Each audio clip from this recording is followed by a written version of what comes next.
남유다 백성들이 바벨론 포로로 잡혀갔을 때 그들은 절망하고 있었습니다. 그들 중에는 하나님이 우리를 버렸다 이렇게 생각하면서 자포자기 행위에 이르도록 조장하는 이들도 생겼습니다. 이 같은 도덕적 해이와 타락에 직면한 바벨론의 이스라엘 백성들을 위하여서 예레미야가 편지를 보냅니다. 그들을 포로로 잡아온 바벨론 백성들, 즉 바벨론의 성읍의 평안을 위해서 기도하라 이렇게 요청합니다. 너희는 내가 사로잡혀 가게 한 그 성읍의 평안을 구하고 그를 위하여 여호와께 기도하라.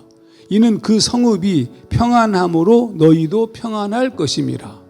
그 도시에 하나님의 평화가 임해야 그들 역시 하나님의 평화를 누릴 수 있기 때문이다 라고 예레미야 선지자가 얘기하였지만 이건 단순한 평화를 말하는 것이 아니라 하나님을 믿는 역사가 일어날 수도 있기 때문입니다. BC 605년에 여호야김 시대 때 1차 포로로 잡혀왔던 다니엘과 세 친구들이 이 예레미야의 요청을 쫓아서 자신이 있는 도시를 축복하고 하나님의 평화가 임하기를 자신이 속한 공동체를 위해서 기도하고 있었다. 비록 다니엘이 왕의 꿈을 해석하는 등 바벨론에 협조한 것처럼 보이지만 물론 협조는 협조하였어요. 하지만 다니엘이 느부갓네살의 꿈을 해석하는 것만이 아니라 그 꿈을 해석하지 못하는 주술사들, 지혜자들을 몰살의 위험에 처해 있을 때 다니엘의 지혜로 그 생명들을 살린 일이 있어요. 다니엘 자신이 하나님의 평화를 전하는 사도로 살았다는 뜻이에요. 식민지 피지배 국가의 백성, 당연히 그 바벨론에 대한 느부갓네살에 대한 적개심으로 살아야 하는 것이 맞겠죠.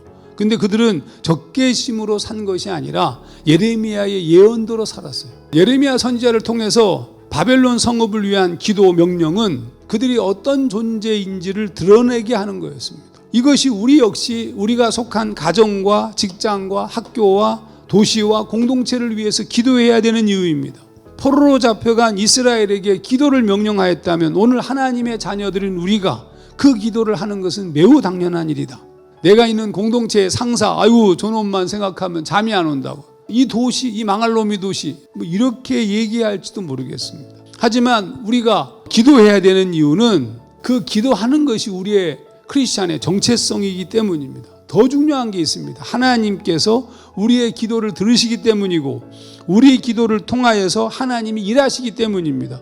바로 우리가 하나님의 자녀이고 그 존재만으로도 축복이 흘러가기 때문에, 그리고 그 축복이 흘러감으로 그들에게 구원의 가능성이 열리기 때문에 악인은 입으로 그의 이웃을 망하게 하여도 의인은 그의 지식으로 말미암아 구원을 얻느니라.